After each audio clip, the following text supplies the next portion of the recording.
in a way, you feel aggrieved and bereaved, but you also feel a sense of celebration. Because so much about President Nuyoma's life has to be celebrated. It is a celebration of life. He's a towering figure that has been larger than life in his quest and conquest for a betterment of freedom and independence. And his profound impact on youth and the youth revolution. Remember, like President Nujoma came from a generation of young people who themselves took out a covenant to God that they will not relent and they will carry the banner of freedom and independence to its logical conclusion, as was passed, that torch was passed on to them by the earlier generation of our forebears who fought the German colonial imperialism. And therefore, his profound journey of hope, inspiration, inclusivity, and mobilization, education can never be overemphasized. It will leave a lasting impression on our country, not only for a generation, but I think for eternity. This is the president of presidents. There will never be anyone of that quality, caliber, and dynamism. So, and therefore I celebrate his life. Growing up in exile and growing up under the leadership of Nujoma, what struck you most about this man? He was, first of all, he had a sense of aura around him, of originality. With President Nujoma, what you see is really what you get. He was very decisive, of course. And the fact that he carried that weight, that banner of freedom and independence. And as a child growing up, watching him, there was never really any day of my life where he wasn't around. And he was there to motivate us. He had time for the children.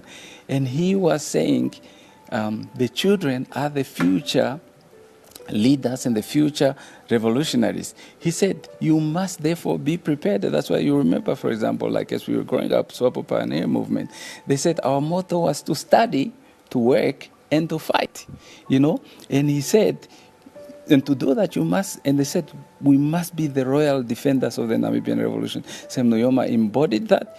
He walked that. He motivated us to work hard. He motivated us that our gun as children of the liberation struggle was education. And he took us through that ruthless lesson of never say die. He never accepted you to give him mediocre. He always wanted 100%. And he was very decisive and intentional about it. He motivated the children. He traveled many hours throughout the time we were in exile from Luanda, to go and see the children either in Dalatandu or in Kwanza, or even in Ludima, where I last then at the end of the liberation struggle, where I went to study. Ludima in Congo. You know, in Congo, in Ludima, Congo, and he was always there, make time for the children, motivate them, inspire upon them, and actually impress upon them that Namibia is their golden prize, and therefore we need to be ready to govern when the time comes.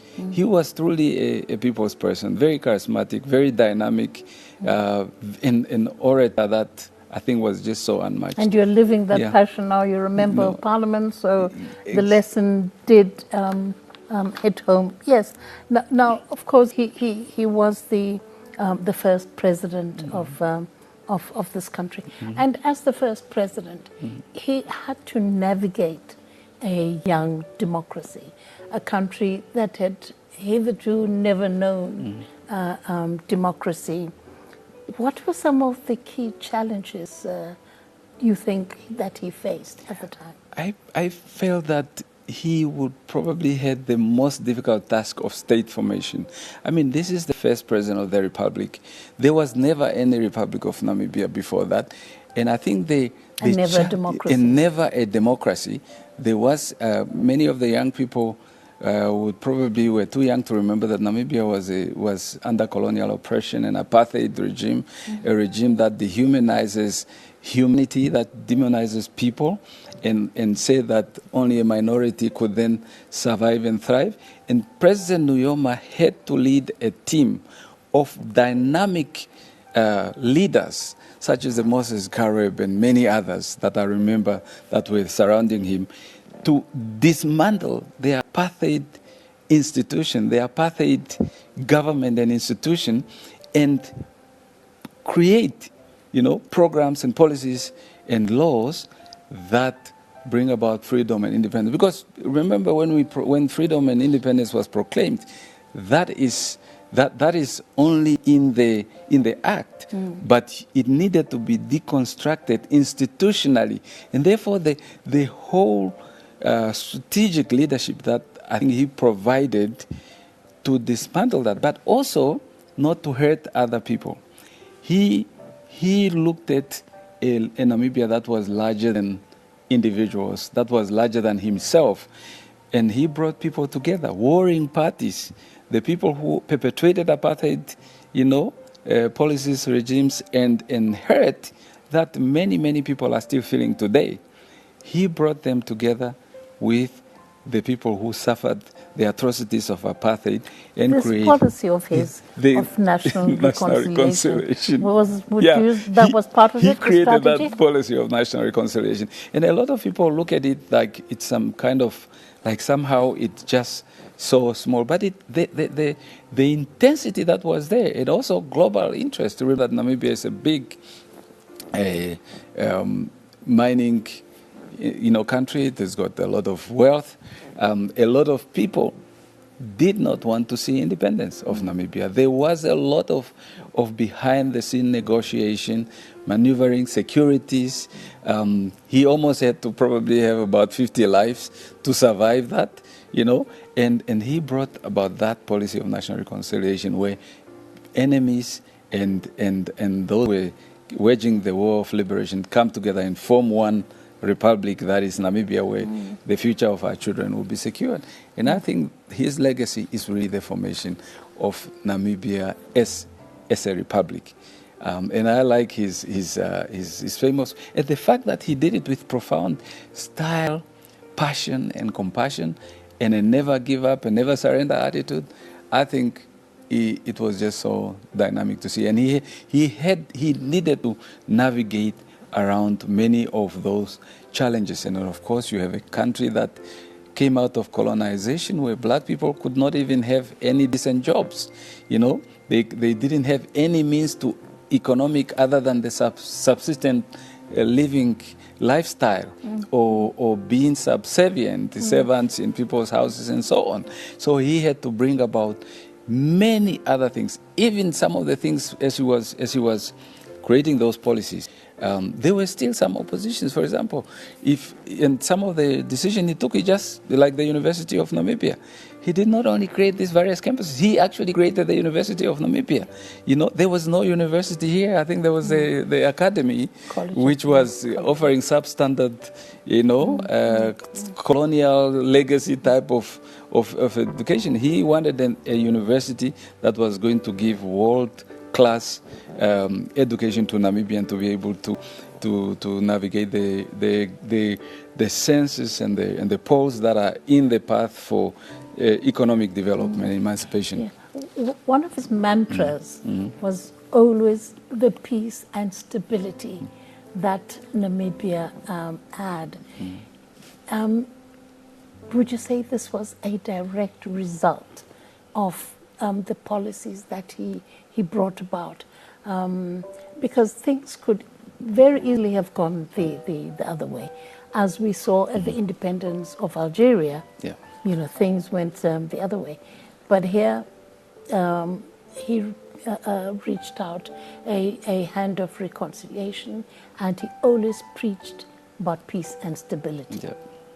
A lot of people don't actually understand that the reason that we are able to express ourselves today and live in peace and harmony It is true there are many challenges today, but it's also true that peace and stability, and he needed to create institutions that also guarantees that peace and stability, that there was 3 pillars of state, that the legislation, judiciary, and the executive, that there were other institutions that are thriving, that supports the state, the creation of the state, the Republic of Namibia, and he guarded that peace with profound humility, but also with vigor and readiness.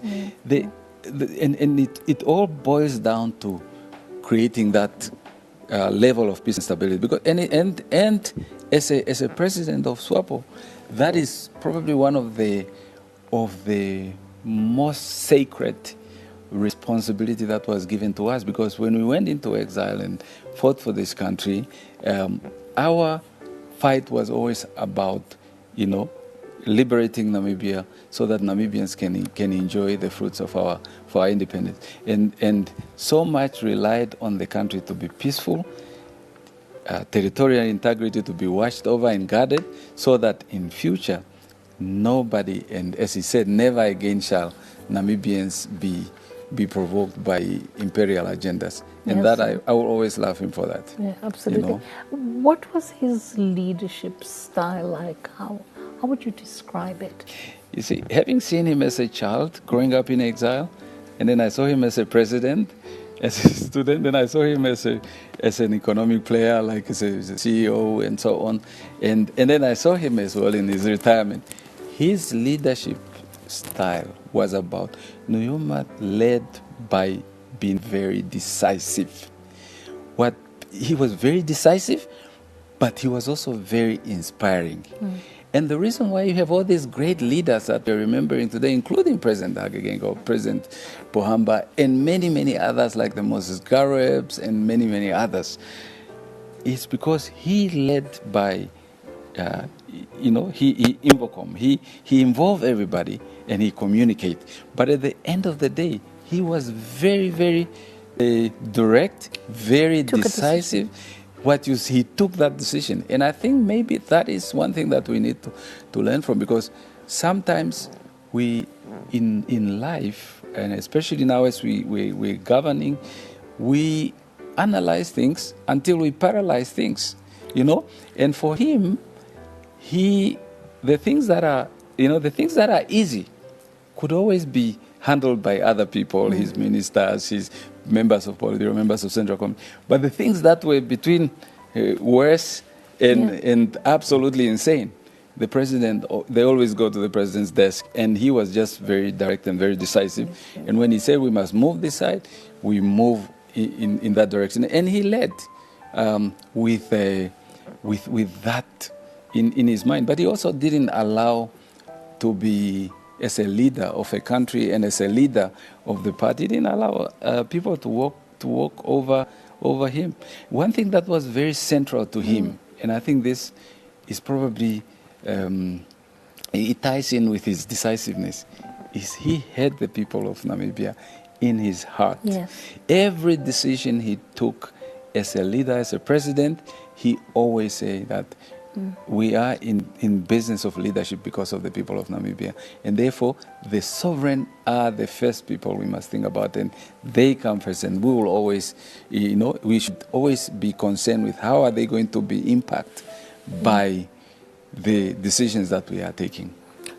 You represent that demographic that, shall we say, is called the youth. Yeah. Okay, that important demographic, the future leaders of this country.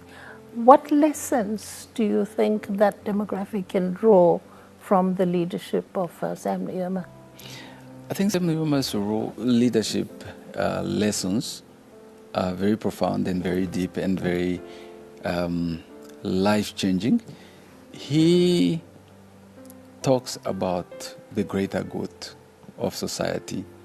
He talks about humility. He talks about learning. But he also talks about getting up.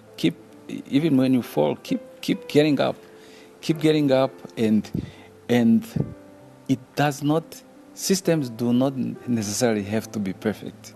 Resources do not always be there, but we must get up and keep moving forward against all odds. And he always talk about the impossible things.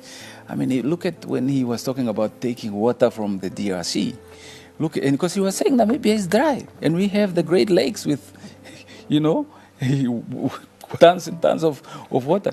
When he started talking about the building construction of the railway from Tsumeb to the north, people were like saying, "Oh, you know, President, you can't just build a railway with trolleys and rakes and hose." But the president said that there is nothing that is impossible for us to achieve. And I think that is at the centerpiece of his thesis, that he looked at adversity and he feels that nothing can outdo a determined soul. As long as you have that determined soul, he said, adversity is not insurmountable to climb. Yeah. And I think that is his greatest lesson to the youth. Yes, absolutely. Yeah. It was not in his vocabulary.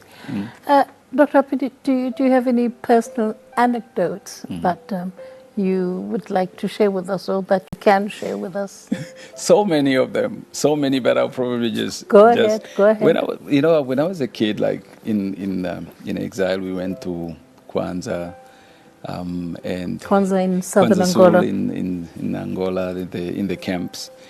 President Nujoma came up, and we were in kindergarten. He was shaking all the kids, and then there was always these kitchens, different kitchens for different people, the elders. He said, and what he did, kind of like, dividing people, where you have these elders have this kitchen, the other ones have the other kitchen. Said President Nujoma just told one of the guys who was driving a tractor, he said, "Listen, get into that tractor now." He got into it, said, "Destroy all the other kitchens." So there must only be one kitchen, because everybody in the struggle must subscribe to the same standard, except only the children, ourselves, of course, who were like just above toddlers, but except the children, but everyone else must be equal. We are all equal in the struggle, whether you are a commander, you are whatever you were. He created a system that was very, sort of a standardized system where everyone is equal and everyone will be heard. And for me, I just really love that part of him where he would relate to people without making them feel bad. I remember, once upon a time we were developing a product, like one of the product in my previous company, and it's a private company for that matter, with private shareholders. And then I went to see him. He said, "No, this is not good. You must think big. I'm not going to come there if this is the concept. I'm not going to come. I want to see a powerful dream, something. Think beyond what you're thinking. You're thinking too small." And cut the long story short, he just, we changed the concept, and the president showed up, and really he was just amazing. He had charisma that could not. He was very charismatic. He was known for his charisma, especially when he didn't read a speech and read off the cuff. Yeah. He became very passionate about what he was saying. He was an orator. Yes. And he loved reading. I think he's someone who also proves that you can really educate yourself by just reading. He was such an orator of unmatched quality. And he would just tell you all these great theories about the Mao Zedongs, the big leaders like the Agustin Netos, the Kenneth Kaunda, and the Patrice Lumumba, the big personalities that created the Kwame Nkrumah, who was one of his Pan-African politics. He was a strong, and Cabral, Amelka, and many others. So he was such a complete leader. He was such. And if there is something I think we can learn from him, is to actually replicate quite a lot of that leadership. Yeah. And for me, Sam Nujoma Leadership Academy would be very dynamic to look at really what the men stood for, and I think being in leadership, it's all about the business of the people of Namibia, Yeah. and nothing So, else. how do you think he would like to be remembered? First of all, the kind of person that I know, and a lot of us are really profoundly bereaved today, and as we go on into the future, but he would not want us to mourn him. He would want us to celebrate life and celebrate him and celebrate the greater Namibian project. I think that President Nujoma would not, it's not even how he would want to be remembered. He would want to be remembered as a person who took a torch from the earlier forefathers, culminating in his sending off by Hosea Kutako into exile, a journey of danger and mystery, and with no guarantee of return, just for freedom and independence. And I feel the project to create SWAPO was that project to bring about freedom and independence. Final now, one final time. And President Nujoma led through the dangers, the mysteries, the good times, the bad times, the enemies that could not be matched. I think he would want to be remembered. And then eventually delivering freedom and independence. And that is a legacy that no one, he's the embodiment of our freedom and independence, and that no one can take away from him. I think that is his profound legacy. And we, as a nation, are you saying we should honor that legacy? We should remember that legacy. We should honor it.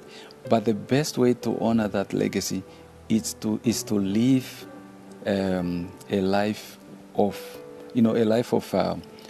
humility, but also a life of giving, a life of being true to who we are as Namibian, to never sell out the Namibian revolution and Namibian liberation and the Namibian independence, and to always continue to be the keeper of our democracy. And most importantly, to ensure that we do not create different economic systems as we currently have. We need to deconstruct all that legacy that makes one man superior over another.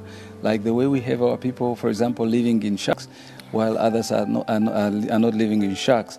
You have other people that the haves and then the have not. Namibia has the Gini coefficient is much more unequal than any other country. Unequal in the world. And the same Nujoma legacy is that legacy that says that we must deconstruct all negativities with humility and help the most vulnerable people of our country, so that they too can enjoy that freedom and independence. Absolutely. And that is his profound legacy. Dr. Tobie Aupindi, thank you very much. Thank you so very much. And that was Dr. Tobie Aupindi, as I said earlier, Member of Parliament, but also a child that was brought up in exile under the late founding president, Dr. Sam Nujoma.